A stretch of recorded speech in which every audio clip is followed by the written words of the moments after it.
The Word of God is alive and powerful, sharper than any two-edged sword, piercing even to the dividing asunder of the soul and the spirit, and of the joints and the marrow, and is a critic of the thoughts and intents of the heart.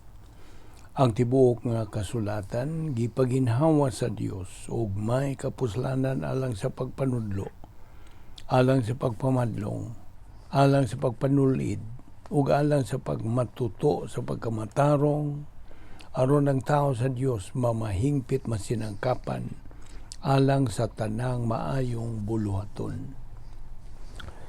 Maayong adlaw sa tanan natong mga subscribers, followers, viewers, fellow believers. Ani ano sa kita ning atong adlaw-adlaw nga pagtuon sa pulong sa Dios, ug padayon kita sa atong gibiyaan nga pagtulunan, agi kini og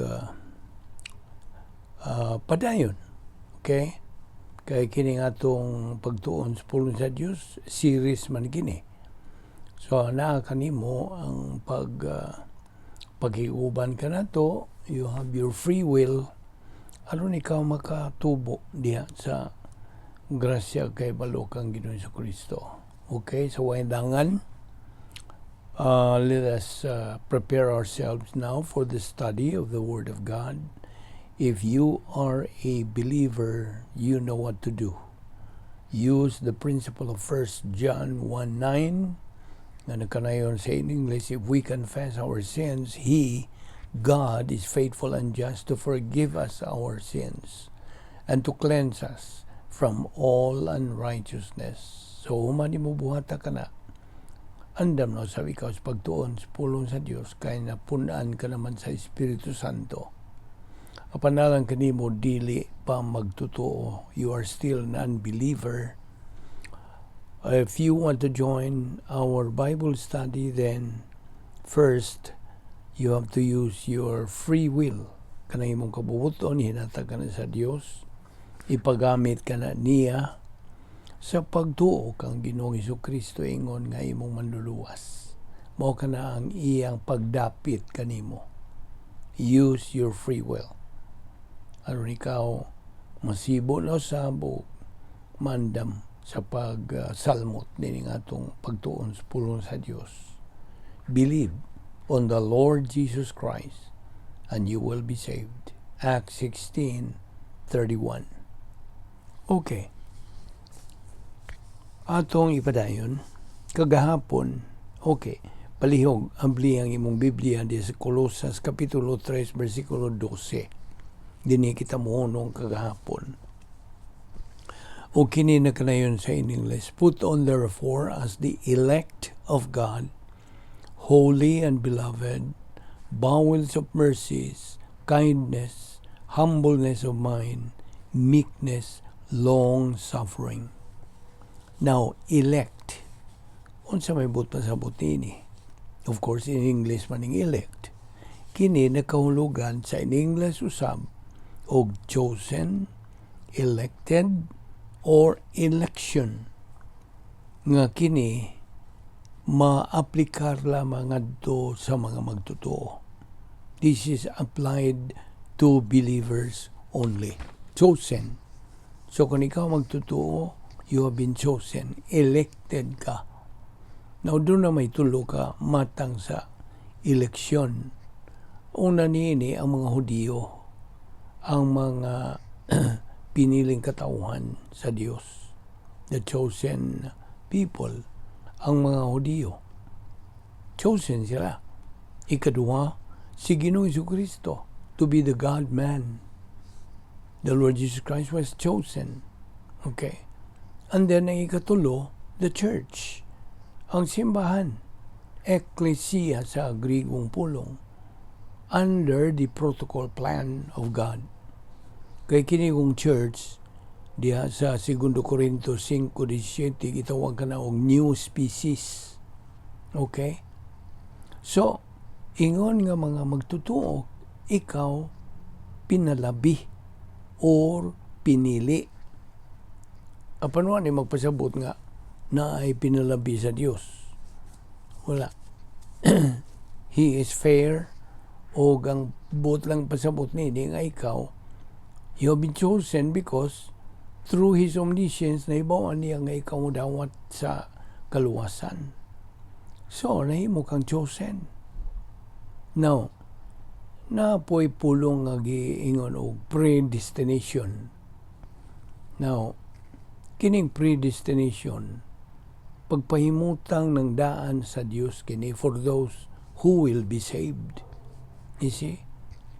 Katubang nasayran na sa Dios kinsa ang mudawat sa kaluwasan, iyang ipahimutang ng daan, tanan nga gikinahanglan niya ng maong chosen o elected nga an individual. So what is election again? It is the expression of the sovereignty of God. Pagsangkap, okay?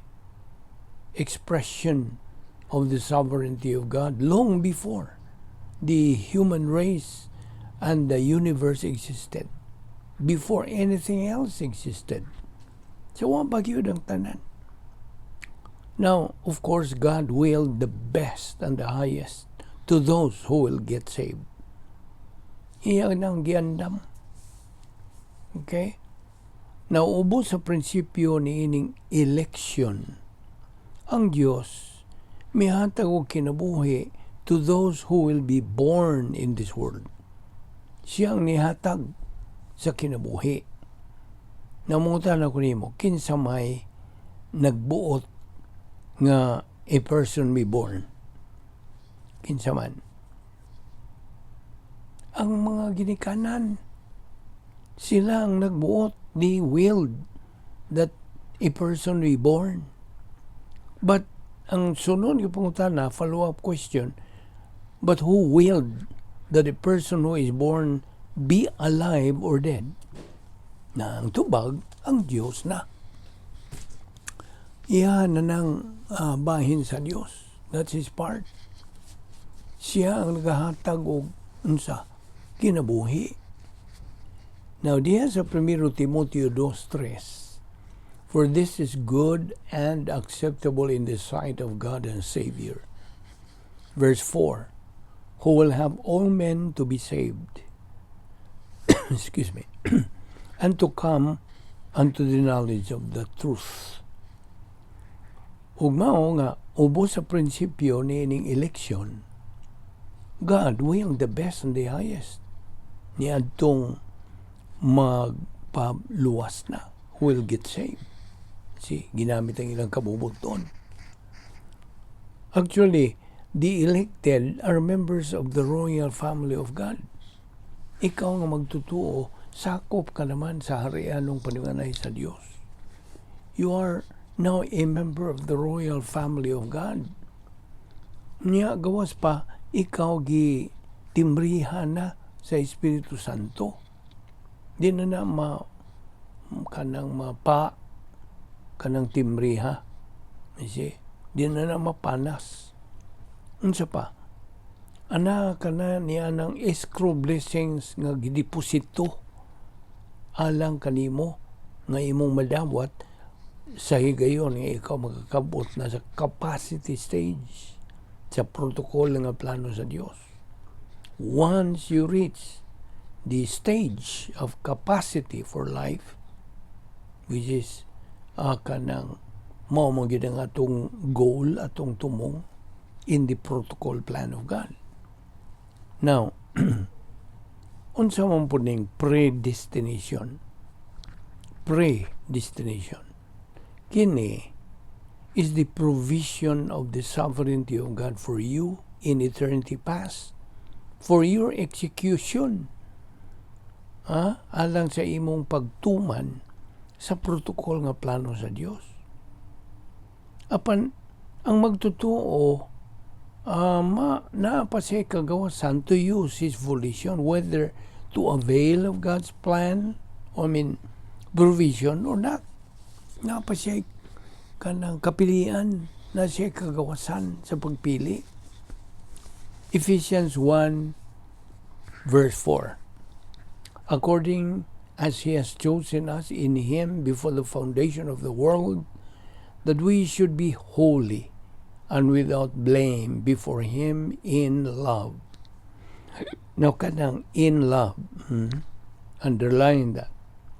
Mo ka na, may kalabutan ka na sa election, sa imong pagka-elected, sa imong pagka-sanctified, o for giving you all spiritual assets.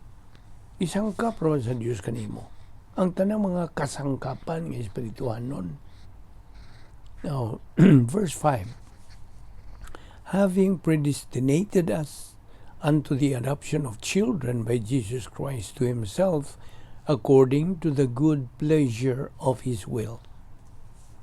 Balik rin ta sa Roma 12:2. Ang siya kisulti. Sagal na tumadungog. And be not conformed to this world, but be transformed by the renewing of your mind, that ye may prove what is that good and acceptable and perfect will of God. Now, ang sovereign will of God, coexists with the free will of man.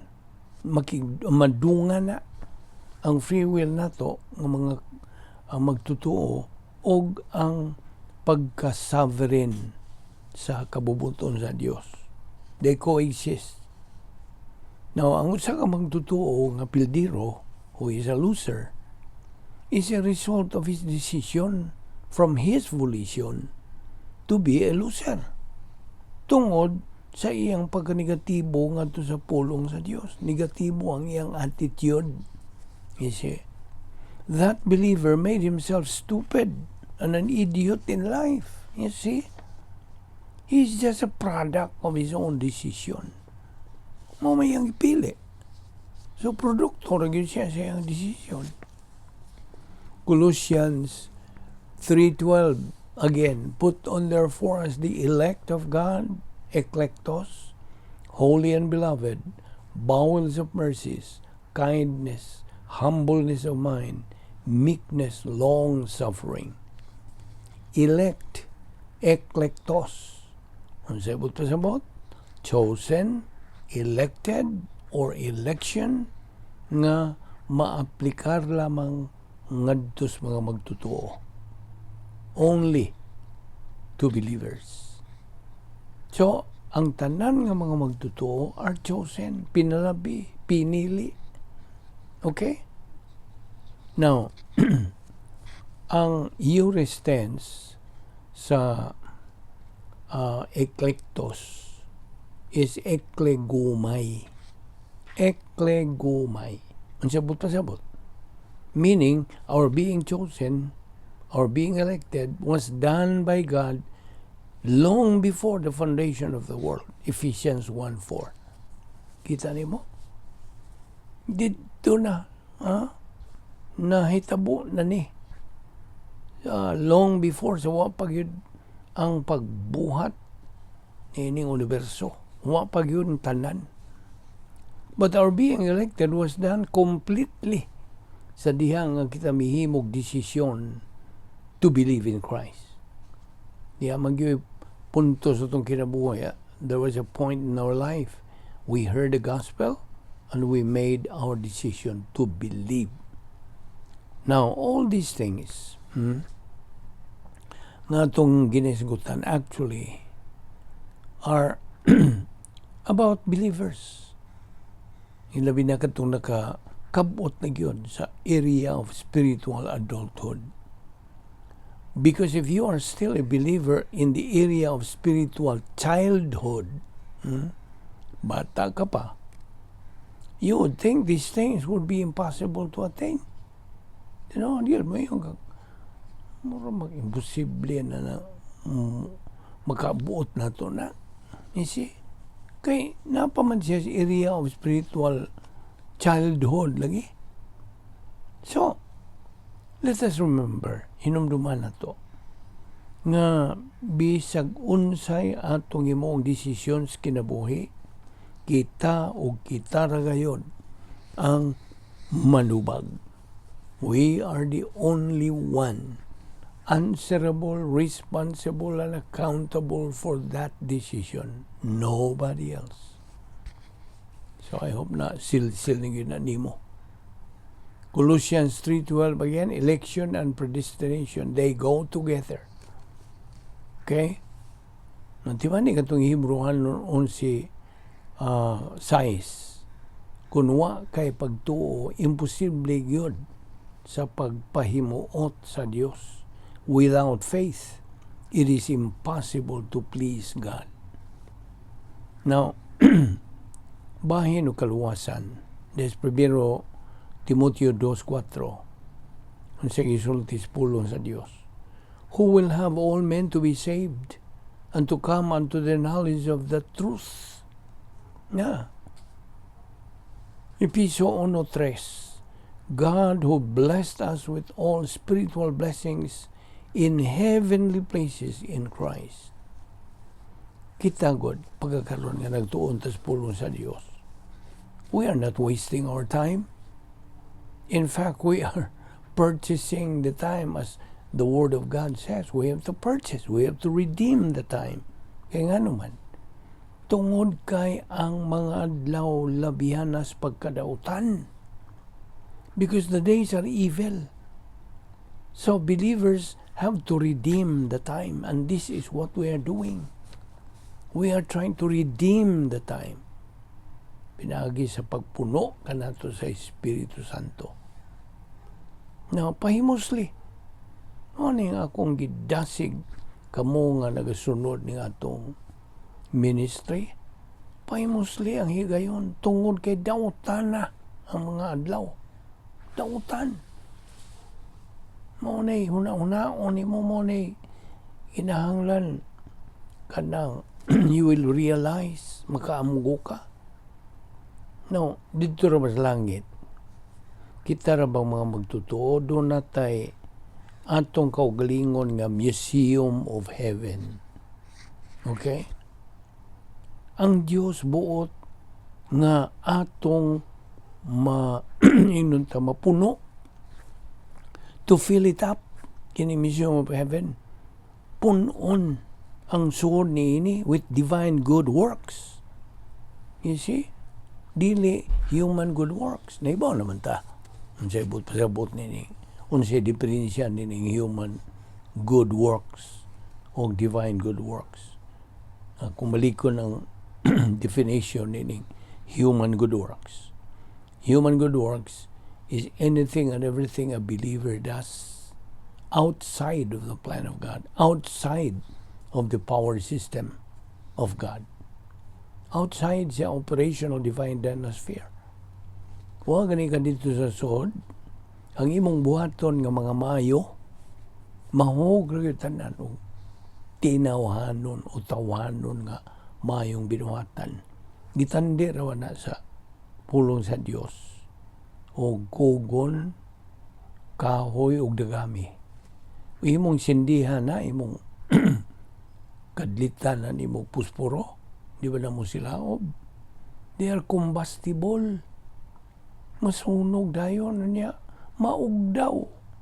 Karon unsa may kanang gantihan sa Dios, wala.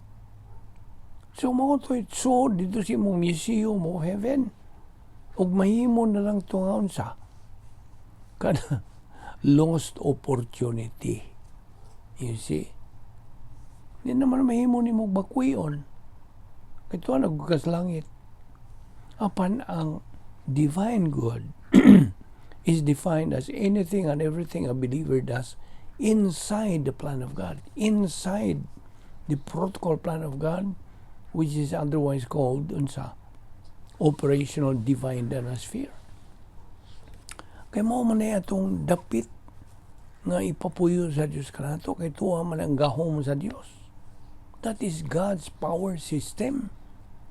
Ug sa dihang pagpuyo ni mo diha, wa kay unconfessed sin. You see? Wala kay sala.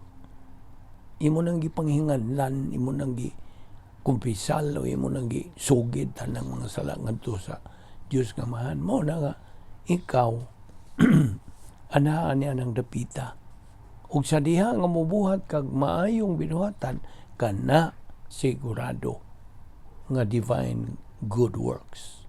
Ug itandi kana og unsa kanang mahalon nga bato, kanang pilak o bulawan, silver, gold, precious stones. Nanas pulong sa Dios, ha? Mo ta magama niini. O dili man na masunog. It's non-combustible. Kung imong sindihan ka na, di na masunog. So, mora to'y magpabilin, mao to'y nasod sa imong Museum of Heaven, ug maura ka na'y gantihan.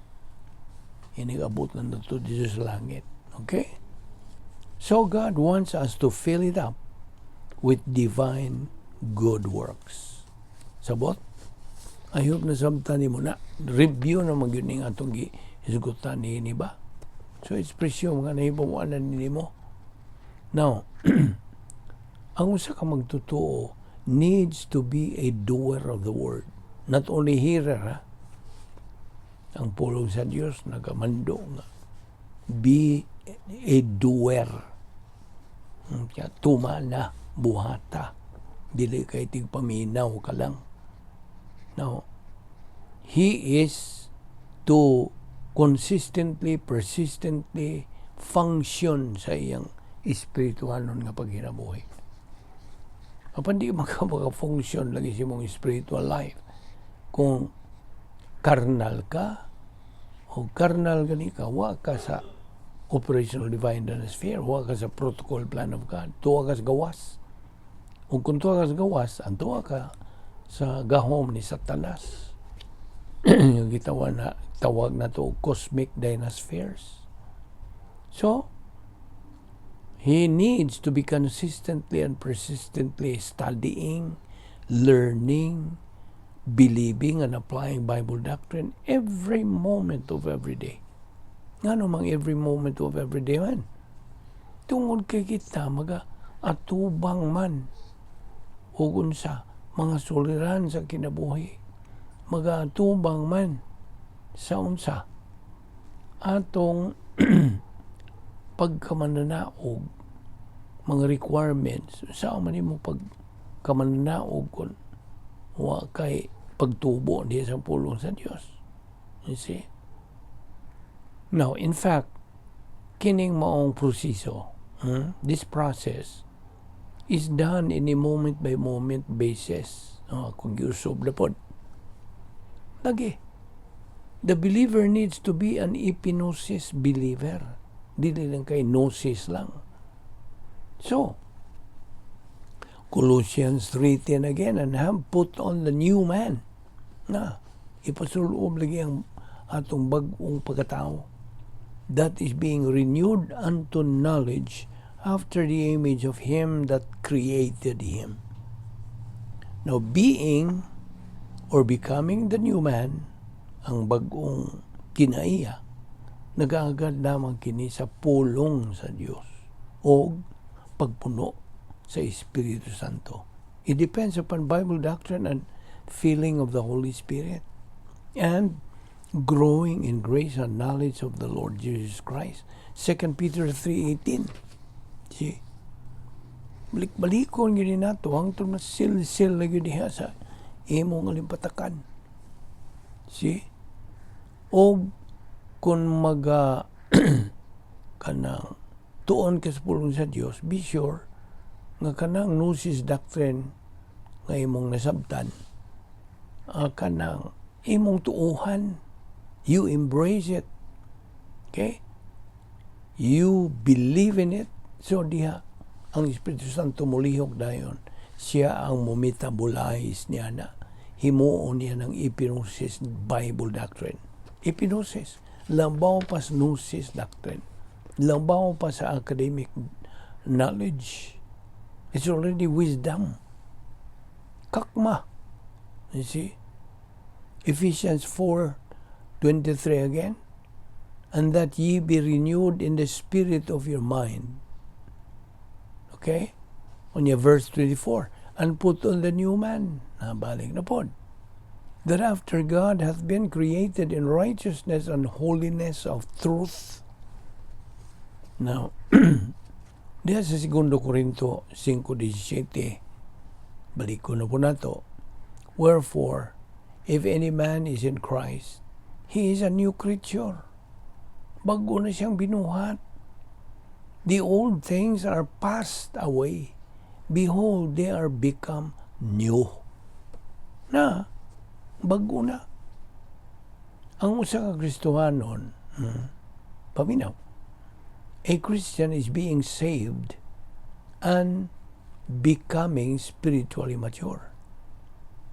But a person in religion, mo ni atbang, is becoming in order to be saved. Nakita niyo mong diferensya? Ako malikon.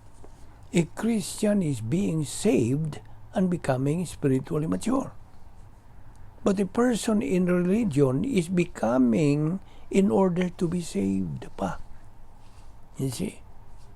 Kaya in diya sa relihiyon, ang kaluwasan has to be done, has to be achieved. Mga panailang tumong. Apan sa Kristyanismo, opposite. Ang kaluwasan has already been done. No man na. Igura ni mong dawato na. Tuuhan. See? Busa ang kaluwasan is equal opportunity. Kaya anybody can be saved. Every unbeliever is savable. Kadungog ka? Okay. Ato ipadayon ni Ugma. Okay? Ayaw sipyat sa pagsunod ni atong series nga pagtuon. Winner. Mao ka ng uluhan. Nagapasalamat kami kanimo, O Dios. Nining tanan nga grasya nga among gipahimoslan. Bisan dili kami takos. Ikaw nagmatinumanon gayud sa imong mga saad. Nagmatinumanon gayud ikaw sa imong mga pulong. You always keep your word. And so, liguna kanunay kining among pagsalig o pagtuo diya sa imong mga pulong. Mao lamang kini ang magagiya kanamo sa pagkabot sa among tumong nga maong espirituhan ng pagkamtong nga diin ikaw may maya na. Salamat ni among Bible study pinagi sa Balbido Evangelistic Ministry. Kining tanan among gipasalamatan sa ngalan ni Ginoong Jesucristo. Amen.